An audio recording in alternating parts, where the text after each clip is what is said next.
Aujourd'hui, tenez-vous bien, c'est littérature jeunesse et politique.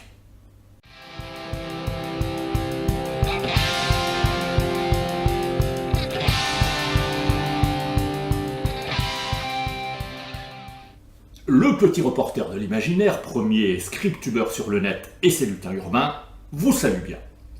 Alors vous vous direz peut-être que c'est la période électorale qui m'a inspiré l'idée de cette vidéo, littérature jeunesse et politique, mais non, pas du tout. L'idée m'est venue après que je sois tombé par hasard sur une page Facebook au titre particulièrement étonnant, écoutez plutôt, liste des livres jeunesse rebelles pour mâcher le boulot des censeurs. Tout de même incroyable. Alors souvent, cette page Facebook pointe principalement les interminables débats autour de la théorie du genre et des obscénités que certains croient débusquer à chaque page des livres jeunesse. Et là, il faut savoir que, selon un article du Figaro, reprenant l'AFP du 21 janvier 2016, j'ai bien dit le Figaro, pas le Gorafi, pour ceux qui connaissent. Il faut savoir donc que Blanche-Neige a été censurée au Qatar pour insinuation sexuelle. C'est-il pas beau? Mais cette liste des livres jeunesse rebelles pour mâcher le boulot des censeurs ne nous apprend pas que ça. Ainsi, on découvre qu'aux États-Unis, un ouvrage intitulé Une règle est faite pour être brisée, référence en barre d'infos bien sûr, a déclenché la fureur des conservateurs de tout poil, et cela pour les conseils donnés à travers l'ouvrage aux enfants.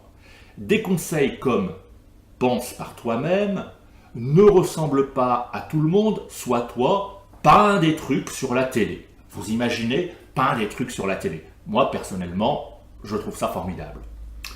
Et puis, dans un autre genre, on apprend aussi, à travers cette page Facebook, que Harry Potter, notre brave Harry, oui, est une cible privilégiée pour certains, puisque des familles catholiques intégristes ont réussi à faire rayer les livres de J.K. Rowling de plusieurs classes et bibliothèques canadiennes, au motif qu'ils feraient la promotion de la sorcellerie. Et figurez-vous que dans les années 2000, alors que j'étais moi-même journaliste, j'avais déjà traité le sujet et suis donc en mesure de le confirmer. Alors en cherchant un peu, et c'est là que je voudrais en venir, on s'aperçoit vite que tout ça ne date pas d'aujourd'hui, ni même d'hier, puisque le tout premier livre jeunesse, en tout cas ce qui est souvent considéré comme l'un des tout premiers livres jeunesse, le Télémaque de Fénelon, fut accusé en 1699 d'écarter les enfants de la cour de Louis XIV du droit chemin d'où ils devaient se tenir, et la chose entraîna même la disgrâce de son auteur. On est au XVIIe, XVIIIe siècle, et Fénelon, c'est l'archevêque de Cambrai, donc pas spécialement un révolutionnaire.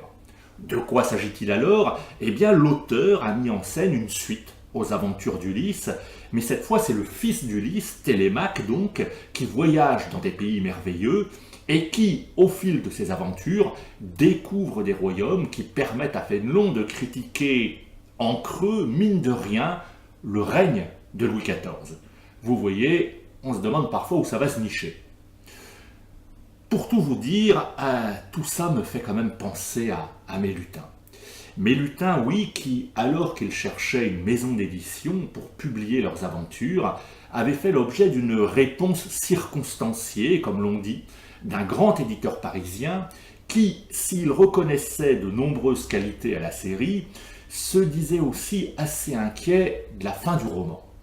Et là, il faut savoir, attention, je spoil, que à la fin du tome 1, les lutins ensorcellent la garde républicaine, vous voyez de qui il s'agit, pour la faire charger sabre au clair, comme dans un western parfaitement, sur un palais de justice où un innocent vient d'être injustement condamné. Je répète, la garde républicaine chargeant sabre au clair sur un palais de justice où un innocent vient d'être injustement condamné. Du merveilleux, merveilleusement incorrect, c'est ce qu'écrivait Patricia Châtel à propos de mes lutins urbains. Parce que, voyez-vous, dans mes romans, les lutins, aujourd'hui comme hier, ont pour vocation, par les tours pendables qu'ils jouent aux humains, de pointer, de dénoncer certains travers, certaines insuffisances de notre société.